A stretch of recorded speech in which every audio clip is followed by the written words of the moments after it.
Assalamualaikum warahmatullahi wabarakatuh. Sebelumnya, perkenalkan nama saya Anisifa Umi Azari dari kelas PGMI 4B dengan NIM 12205193087. Di sini saya akan menjelaskan terkait dengan pengertian kurikulum 2013. Kurikulum merupakan suatu rencana yang memberi pedoman atau pegangan dalam proses kegiatan belajar mengajar. Pengertian tersebut juga sejalan dengan pendapat Nasution yang menyatakan bahwa kurikulum dipandang sebagai suatu rencana yang disusun untuk melancarkan proses belajar mengajar di bawah bimbingan dan tanggung jawab sekolah atau lembaga pendidikan beserta staf mengajarnya. Menurut Undang-Undang Nomor 20 Tahun 2003 tentang Sistem Pendidikan Nasional, Pasal 1, Butir 19, kurikulum adalah seperangkat rencana dan pengaturan mengenai tujuan, isi, dan bahan pelajaran serta cara yang digunakan sebagai pedoman penyelenggaraan kegiatan pembelajaran untuk mencapai tujuan pendidikan tertentu. Kurikulum 2013 lebih ditekankan pada pendidikan karakter, terutama pada tingkat dasar yang akan menjadi fondasi bagi tingkat berikutnya. Melalui pengembangan kurikulum 2013 yang berbasis karakter dan kompetensi, kita berharap bangsa ini menjadi bangsa yang bermartabat dan masyarakatnya memiliki nilai tambah dan nilai jual yang bisa ditawarkan kepada orang lain di dunia, sehingga kita bisa bersaing, bersanding, dan bahkan bertanding dengan bangsa-bangsa lain dalam pencaturan global.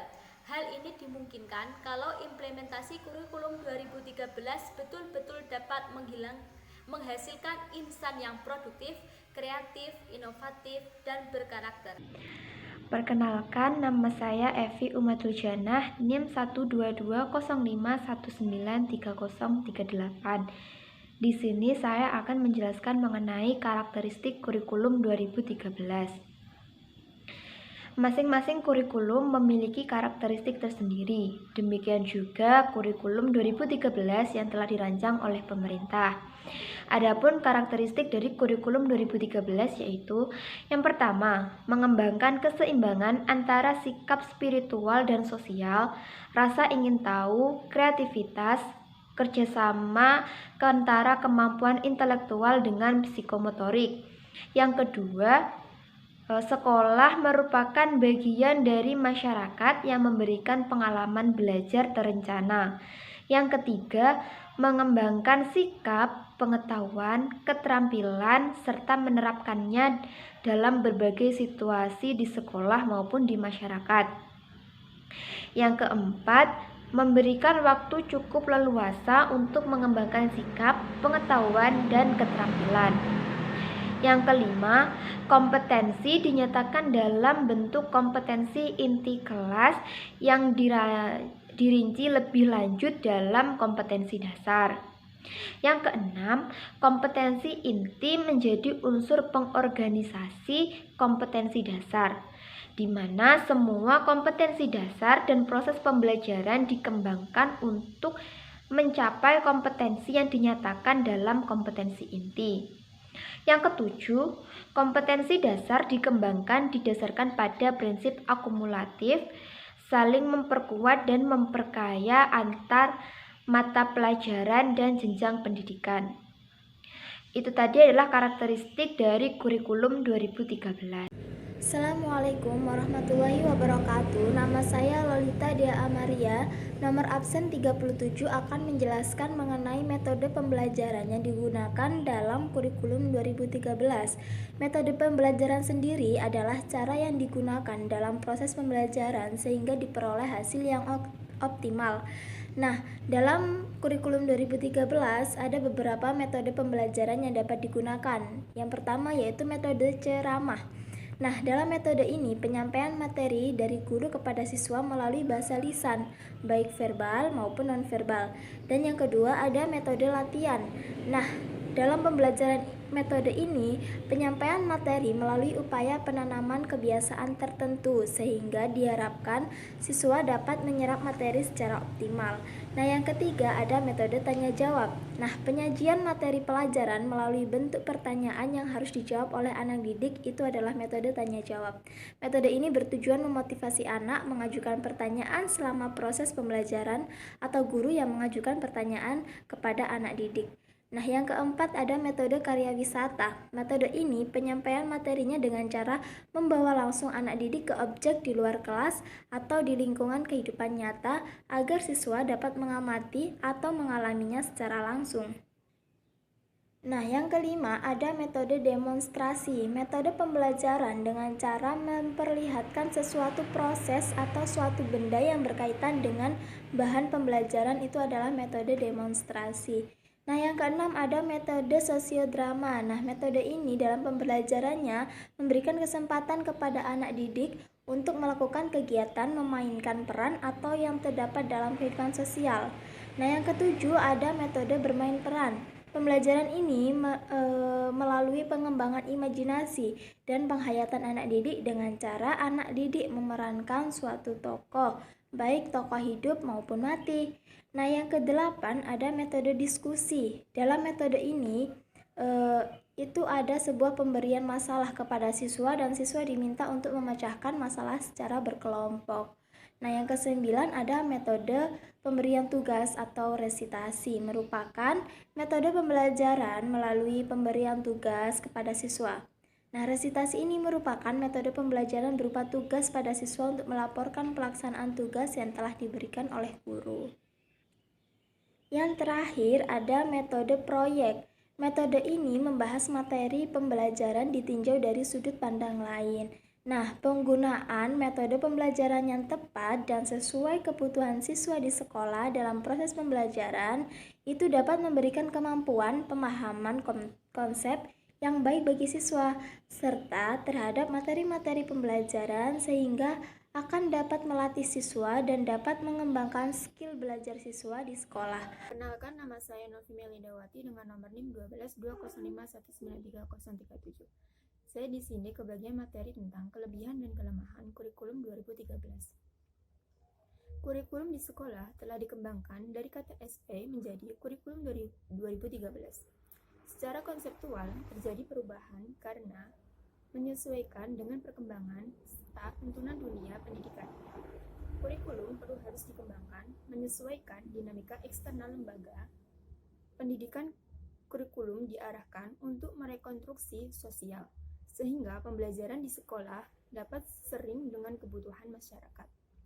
Konsep dasar kurikulum 2013 adalah tetap berbasis kompetisi, tetapi pada beberapa hal yang disempurnakan, terutama pada aspek pendekatan saintifik menjadi pendekatan utama dalam pembelajaran.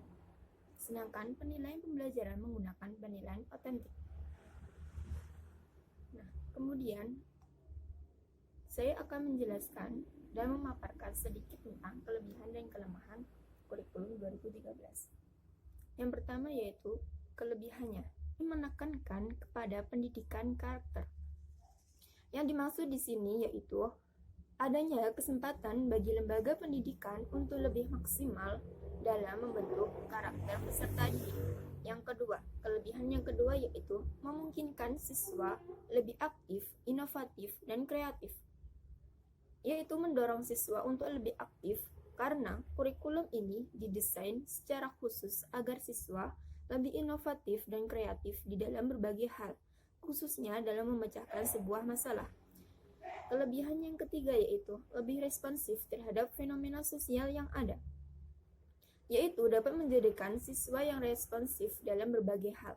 Peserta didik akan diajari untuk lebih mandiri dan tanggap dalam berbagai fenomena sosial. Yang keempat yaitu proses penilaian dilakukan dari semua aspek. Adanya proses penilaian yang komprehensif jika pada kurikulum sebelumnya penilaian hanya dilakukan dari sisi intelektual siswa. Maka kurikulum 2013 ini juga membuat suatu indikator penilaian dari aspek yang lainnya. Di antaranya adalah dari sisi kecerdasan, sikap dan karakter sosial, bahkan aspek religius. Kemudian kita lanjut untuk kelemahan kurikulum 2013.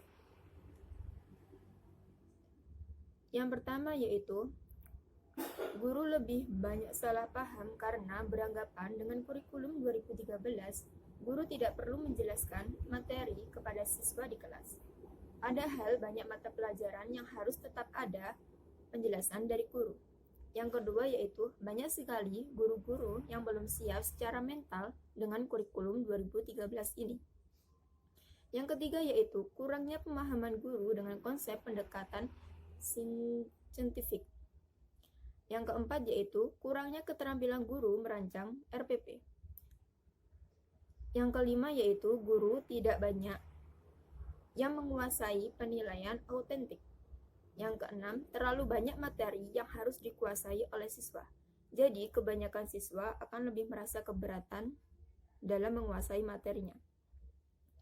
Yang ketujuh, beban belajar siswa dan termasuk guru terlalu berat, sehingga waktu belajar di sekolah terlalu lama. Sekian penjelasan dari saya, kelebihan dan kekurangan kurikulum 2013. Assalamualaikum warahmatullahi wabarakatuh. Saya Putri Husnul Khuluq. Di sini saya akan menjelaskan tentang rasional pengembangan kurikulum 13.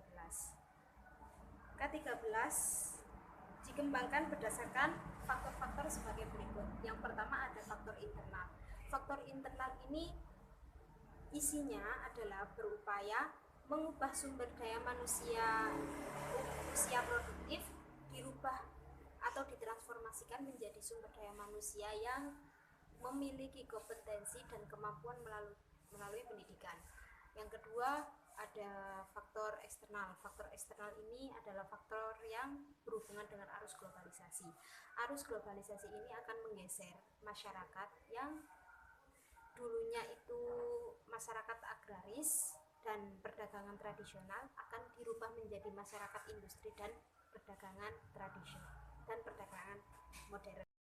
Dan yang ketiga ada penyempurnaan pola pikir. Penyempurnaan pola pikir itu yang pertama penguatan pola pembelajaran secara jejaring. Maksud dari penguatan pola pembelajaran secara jejaring ini, siswa diperbolehkan mencari literatur dari siapa saja, semisal dari orang lain, dari internet dan lain sebagainya.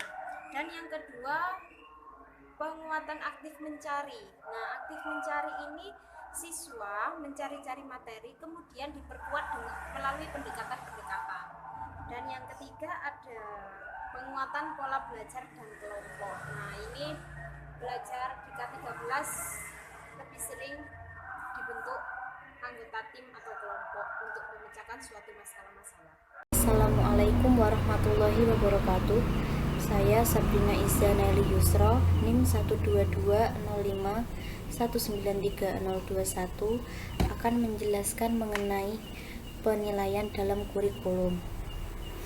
Di sini salah satu pembeda kurikulum 2013 dengan kurikulum sebelumnya yaitu adalah proses penilaian kurikulum. Nah, pada kurikulum 2013 ini ada 3 ranah yang harus dinilai oleh guru, yaitu yang pertama pengetahuan, yang kedua sikap, dan yang ketiga keterampilan. Nah, di sini saya akan membahas 3 proses penilaian tersebut, ditambah satu lagi yang akan saya bahas yaitu penilaian autentik. Penilaian autentik yaitu penilaian yang dilakukan secara komprehensif untuk menilai mulai dari masukan atau input, proses, dan keluaran atau output pembelajaran yang meliputi ranah sikap, pengetahuan, dan keterampilan. Jenis-jenis penilaian autentik yaitu penilaian kerja atau kinerja, penilaian proyek, penilaian portofolio, dan penilaian tertulis. Yang kedua yaitu penilaian pencapaian kompetensi pengetahuan. Penilaian pencapaian kompetensi peserta didik mencakup kompetensi sikap, pengetahuan, dan keterampilan yang dilakukan secara berimbang sehingga dapat digunakan untuk menentukan positif relatif setiap peserta didik terhadap standar yang telah ditentukan. Yang ketiga yaitu penilaian pencapaian kompetensi sikap.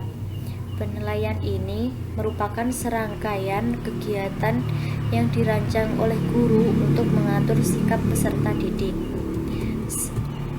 Yang keempat yaitu penilaian pencapaian kompetensi keterampilan, yang merupakan penilaian yang dilakukan terhadap peserta didik untuk menilai sejauh mana pencapaian SKL, KI, dan KD khusus dalam dimensi keterampilan. Cakupan penilaian dimensi keterampilan meliputi keterampilan dalam ranah konkret, mencakup aktivitas menggunakan, mengurai, merangkai, memodifikasi, dan membaca dan membuat. Sedangkan dalam ranah abstrak, keterampilan ini mencakup aktivitas menulis, membaca, menghitung, menggambar, dan mengarang. Sekian penjelasan dari saya, ada kurang lebihnya mohon maaf. Wassalamualaikum warahmatullahi wabarakatuh.